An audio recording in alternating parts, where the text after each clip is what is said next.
on a night when the moon looked sharp enough to cut the sky itself, the Mountain of Echoes welcomed two warriors who were never meant to share the same world. At the heart of the moonlit temple ruins stood Kira, the last blade of a fallen clan. She was swift as whispered silk, deadly as a hidden fang, and impossible to ignore. Every step she took carried elegance. Every breath she drew promised danger.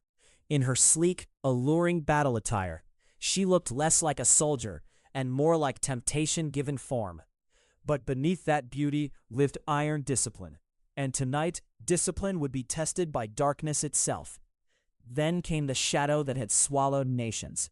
Lord Obsidian, the dark ninja warlord, emerged from the broken pillars like a curse returning to claim what history had denied him.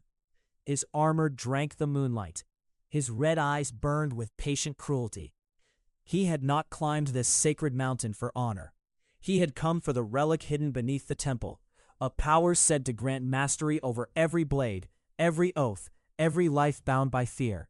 And he knew only one soul remained between him and that prize. Kira, one warrior, one woman, one impossible obstacle. But Obsidian had made a fatal mistake. He thought beauty was weakness. He thought grace was hesitation. Kira let that mistake breathe. A faint smile touched her lips as her hand hovered above the hilt of her katana.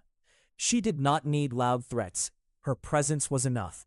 She lured his focus, pulled his gaze, made him lean half an inch too far into confidence.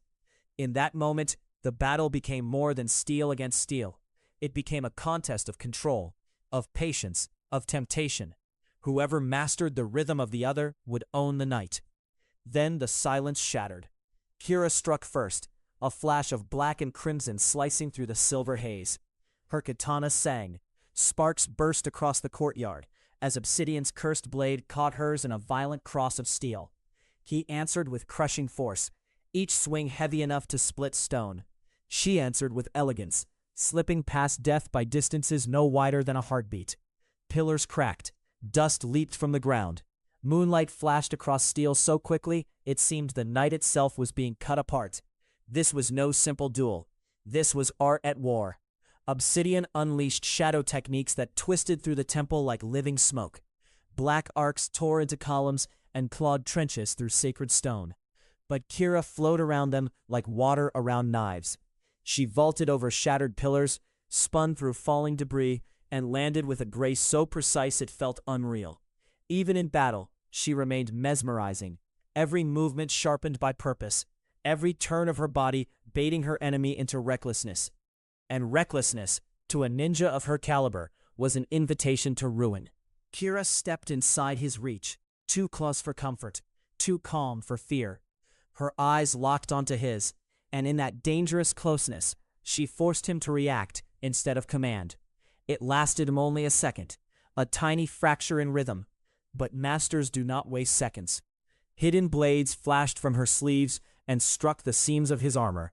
Not enough to kill, enough to remind him that he was no longer hunting prey. He was trapped in the web of a warrior who understood that a lure could be as sharp as any weapon. Humiliation ignited his rage. With a roar that shook the mountain, Obsidian tore the seal from his own cursed power. Darkness exploded around him. The ground split. Broken stone rose into the air. The temple groaned as if ancient spirits were recoiling from his presence. Now the warlord was done testing her. He would crush her, the relic and the memory of resistance, in one final storm. Kira lowered her stance, every muscle aligned, every thought sharpened. If she failed here, the mountain would fall, and with it, every promise her clan had died to keep. He descended on her like nightfall itself, but Kira moved first, in spirit, then in steel. She read the angle of his shoulders, the hunger in his strike, the arrogance hidden in his final commitment. And when his cursed blade came crashing down, she vanished from its path like a dream slipping from memory. One step, one turn, one perfect moonlit cut. Her katana traced a silver arc through the storm, clean and absolute. The shadows around Obsidian fractured. His power collapsed. The warlord stood frozen, stunned by the impossible truth that he had been defeated not by brute force, but by precision, discipline, and a beauty he never learned to respect.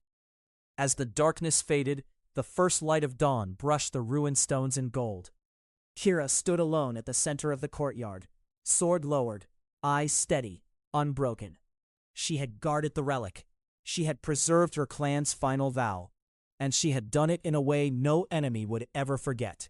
In a world of monsters, tyrants, and endless war, power was not always loud. Sometimes it moved with silent confidence. Sometimes it smiled before it struck. And sometimes, on a mountain drenched in moonlight, it wore the form of a breathtaking ninja warrior who turned temptation into triumph.